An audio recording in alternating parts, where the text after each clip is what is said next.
Subscribe करें हमारे channel review history with Sunil को, जिससे मेरी आगे की वीडियो आपके पास आसानी से पहुंच सके। नमस्कार, मैं हूं सुनील और आप देखना शुरू कर चुके हैं रिव्यू हिस्ट्री विद सुनील। आज का हमारा टॉपिक है कि नेहरू ने देश के लिए क्या क्या किया। कुछ लोगों को यह भी लगता है कि नेहरू की ज़िंदगी अय्याशियों में बीती। जब तक नेहरू जिंदा थे उनकी देश विदेश में बहुत दाग थी, लेकिन नेहरू की मौत के बाद दशकों में स्थितियां बदल गई। लोग आज की कांग्रेस को और उसके नेताओं को देखकर नेहरू को जज करते हैं। बहुत से लोगों ये भी नहीं जानते कि फ्रीडम फाइटर नेहरू ने देश के लिए क्या किया। नेहरू बैरिस्टर थे, वे अमीर फैमिली से ताल्लुकात रखते थे, वे खानदानी रईस परिवार के माने जाते थे। गांधी के असर से नेहरू फ्रीडम स्ट्रगल में शामिल हुए। नेहरू कुल 9 बार जेल गए। ऐसा नहीं है कि नेहरू को जेल में सुविधाएं प्राप्त होती थी। नेहरू बहुत ही कठिन परिस्थितियों के बीच जेल में रहते थे। चलिए नेहरू की इन सजाओं के बारे में थोड़ा थोड़ा जानते हैं। आपको बता दें, नेहरू 6 दिसंबर 1921 से 3 मार्च 1922 तक 87 दिनों तक जेल में रहे। इसका कारण था, जब प्रिंस ऑफ वेल्स भारत आया तो कांग्रेस और उसके नेताओं ने इसका बहिष्कार किया और इलाहाबाद में नेहरू और उसके पिता को जेल दी गई। नेहरू को जब 87 दिनों बाद रिहा किया जा रहा था, तब नेहरू बोले, मैं नहीं जानता मुझे जेल से क्यों रिहा किया जा रहा है। मेरे अनेक साथी जेल में बंद हैं और मैं सभी से इतना ही कहना चाहूँगा कि करो या मरो, आज़ाद भारत के लिए संघर्ष कर। दूसरी बार नेहरू 11 मई 1922 से जनवरी 1923 तक जेल में रहे और जेल जाने का कारण था कि कांग्रेस विदेशी वस्त्रों का बहिष्कार कर रही थी। उस समय नेहरू को गिरफ्तार कर लिया गया और नेहरू बोले, देश को आज़ाद कराने के लिए इस लड़ाई में शामिल होना बहुत सम्मान की बात है। प्यारे देश के लिए दर्द उठाना बहुत ही अच्छी बात है। नेहरू को तीसरी बार जेल 22 सितंबर 1923 से 4 अक्टूबर 1923 तक 12 दिन के लिए जेल हुई। जेल जाने का कारण ये था, नेहरू को जब नाभा में उसके साथियों समेत बाहर जाने के लिए कहा गया तो नेहरू नहीं माने और इसलिए उन्हें जेल दी गई। नेहरू अपनी आत्मकथा में लिखते हैं कि उस समय उन्हें बहुत बुरी स्थिति में जेल में रखा गया था। नेहरू को चौथी बार जेल 14 अप्रैल 1930 से 11 अक्टूबर 1930 तक कुल 181 दिन तक हुई।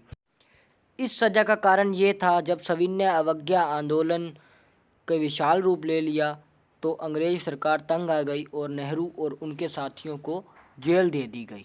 पांचवी बार नेहरू को जेल 19 अक्टूबर 1930 से 26 जनवरी 1931 के बीच दी गई।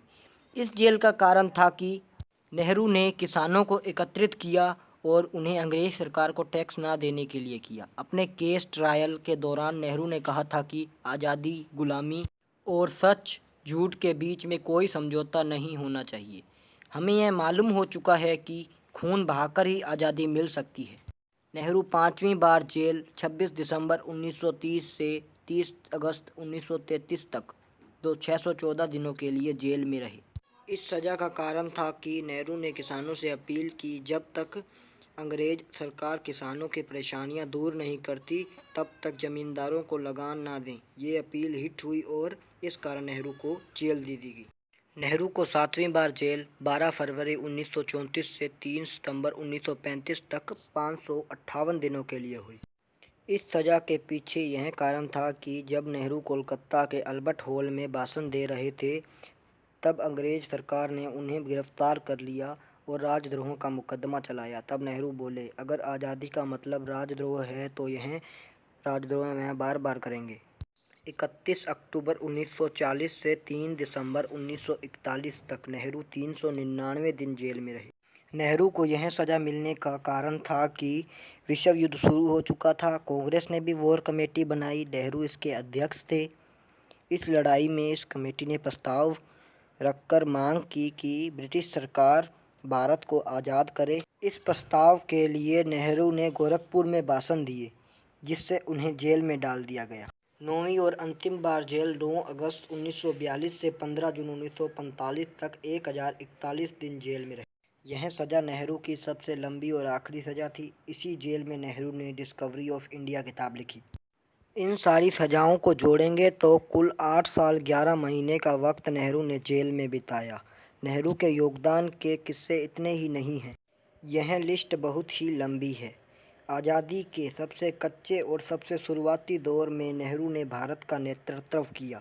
बहुत अफसोस की बात है कि पिछले कुछ दशकों से नेहरू के बारे में लगातार झूठ फैलाया जा रहा है। नेहरू जैसे हीरो तो सम्मान के पात्र हैं। नेहरू की आलोचना की जा सकती है, बल्कि की जानी भी चाहिए, पर आलोचना के नाम पर चरित्र हनन नहीं होना चाहिए। इसलिए हम आपसे अपील करते हैं कि असली ऑथेंटिक इतिहास पढ़िए, व्हाट्सएप प्रोपेगेंडा का शिकार मत होइए।